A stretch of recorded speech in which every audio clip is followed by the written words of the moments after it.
What is going on, guys? Welcome back here to my YouTube channel. For those of you that don't know, my name is Caleb, and today's video is going to be the start of a new series where this offseason I break down the games of different NBA players that I feel like just don't get enough love from the national media. A lot of times that's just going to be because they play for a small market, or maybe they don't have quite a large enough role for national media to pay attention. But today we are going to get it started with Darius Garland. And as you guys can see, his stats are there on the screen. And there's really no other way to slice it. Like, he was not good his rookie year. 12.3 points per game, which isn't terrible. But more importantly, 40% from the field, 35% from three. 3.9 assists per game as opposed to 2.6 turnovers. And on top of all that, very undersized and didn't play a lick of defense. And you see it a lot now with young players when they don't start off lighting the world on fire. People want to take their stats as 19-year-olds, 20-year-olds, 21, even all the way up to 22, 23, and make it an indictment on who they're going to be as a player moving forward or their career. And while stats are important and help kind of contextualize how good guys are at the moment and the impact that they have on winning, I think the more important thing at that young stage is to see what is this player capable of doing, right?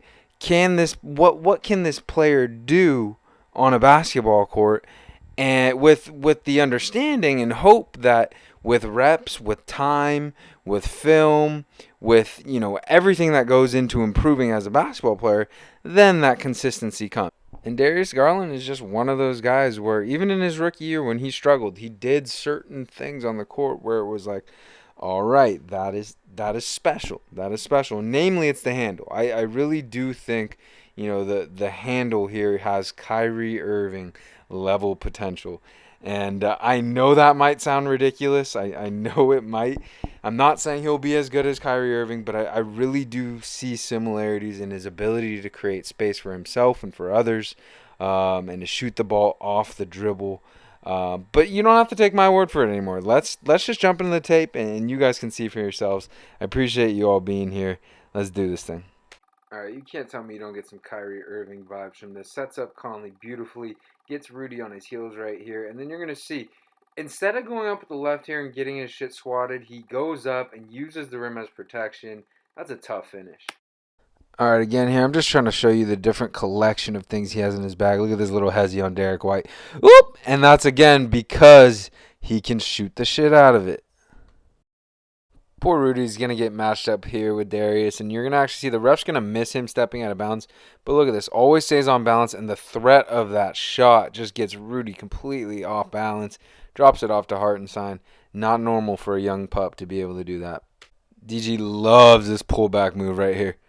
Yank. For Frank Kaminsky. And it's all three levels. He's got the mid-range too. And maybe you're thinking, oh, he can only do that going to a strong hand right. Nope. Left. Stop on a dime. Little separation. Right over a really good on-ball defender in Caruso. He just never really gets sped up or hurried and always really gets to his spot. Also has that Trae Young floater on lock. Right here you'll see it just right over the top on Yoke. I think this clip shows how far ahead of the curve Darius is in the pick and roll. So he'll reject the screen, and then right here, as soon as he's getting downhill, he's going to use his body to get right back in front of Bruce Brown. Instead of going into the trees, stops, under control, and takes a mid-range fade. That's Kyrie Irving-esque. Here he is again in the pick and roll. He's just a little maestro, man. He will get to his spot. Patience, patience, bucket. This move is too clean. First off, it's on Jaden McDaniels, who's a really underrated defender who's super long and a lot taller. But look at this. Look at this post-spin move. This is something you see Jason Tatum, Kevin Durant do. Not 6-foot Darius Garland. Like, that is cold. All right, now let's examine Darius Garland as a passer. And I'm just going to let a 1-minute clip of him just feeding Jared Allen, making him very, very happy run in the background. But I think it's really important to examine because, again, he is a really, really good scorer.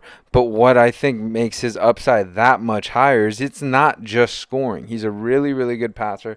I think that's why there are talks of Colin Sexton being on the block. And it's not one of those things where, you see some guys, they're processing. Darius knows where everyone is on the floor. He makes reads way before anyone else sees him, and he doesn't have to stare down guys or look at guys. You can see a lot of these passes he's making, he's not even looking at the guy right before he's making the pass, and that just goes to really show, his floor awareness and court vision as a guard, which is, pair that with the scoring, and it can be really, really special. This is just a ridiculous pass here. Sees the floor, left-handed, no look, dart to Jared Allen. Bucket. That's vision. All right, he's going to catch John Collins napping here, but the important part is he never looks Okoro's way, and that keeps that passing lane open right here. Again, it's a common theme with Darius Garland. He knows where everyone is and doesn't have to stare anyone down. This one's funny because Colin Sexton never has any chill, and he's screaming for the ball. Blake Griffin doesn't realize it here, but I love the subtle look off back to Kevin Love to keep DeLon right out of the passing lane there. Get Sexton a look. It's just seeing the floor in transition, man. Here's more of Garland just seeing things before they happen. Comes off the dribble handoff with Hartenstein. And then right here, this is when he decides to throw the pass. It's not open yet. Sees that it's going to be. Gets Colin Sexton an easy look. All right, let's just continue with the theme of getting Sexton easy looks. Right here, he's going to do a little give and go with Jared Allen.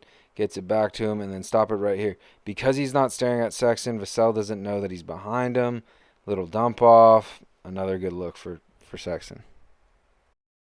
Here we go again. Darius is going to see that he draws the attention of Joel Embiid, and then frees it here. This is when he's making that pass. Look at him drop it off to Jared Allen. No one has any idea that passing lane's even there. Just ridiculous vision. And then let's run it back again. Same thing. I mean, essentially the same thing. Doesn't even have to look at Jarrett. Knows exactly where he is. Here you got Garland on the fast break. And then stop it right here. You see that little peek. He knows where Shetty is. Makes sure to set him up. Gives another easy bucket for his teammate. Next one, I love this move because you can see Garland literally set Caruso up perfectly using the Nance screen. Pocket pass for Nance. Sets up the easy finish. Nothing crazy to break down here. Drummond bringing it up. I just thought that drop off from Garland was too clean not to show. I'm just going to let various Garland clips run in the background so you can see the full extent of his bag. But I wanted to close with really what my thoughts are for him next year and what my expectations are. Obviously, Colin Sexton rumors were swirling all offseason. It sounds like he will be a Cavalier at the start of next year. But I'm really not too worried about that. I think Sexton and Garland, they have talked about it many times. They are like brothers, and so while Sexton is a little bit more shooting shot score first, I do think the two can play together. And on top of that, Garland, low-key, he does have a lot of talent around him, both at the big position, more so at the big position than the wing position. But I do expect a really big year for Darius Garland, anywhere from 19 to 21 points a game, 8 to 9 helpers a game, on decent shooting splits, and then obviously a lot of highlight plays as well. So I hope you guys enjoyed this. Again, I'm still fairly new to YouTube, so it takes a long time for me to edit, at least longer than most, I feel like. But I'm really, really high on Darius Garland heading into this year. I hope you guys can see why, and I hope you guys this makes you want to tune into Cavalier games a little bit more on top of already like having Evan Mobley and guys like that. But go ahead, like and subscribe and comment. And again, I appreciate you guys for stopping with me and watching some Darius Garland.